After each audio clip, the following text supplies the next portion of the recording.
Hey guys, this is for those people who are trying to, look for how to change music on Instagram, a standard Instagram post, without, deleting it. Well, to change the music, for example, let me show you. I've made this post, right? And we have used this music. And if you try to go ahead and remove this music or even edit this, it's not possible to actually change the music. I want to be completely honest with you.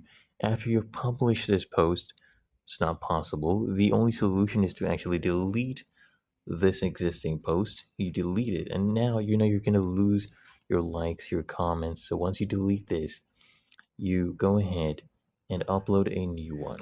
So if we go ahead and scroll down here, go get the post, okay, and then you can add another music. So you can see this one.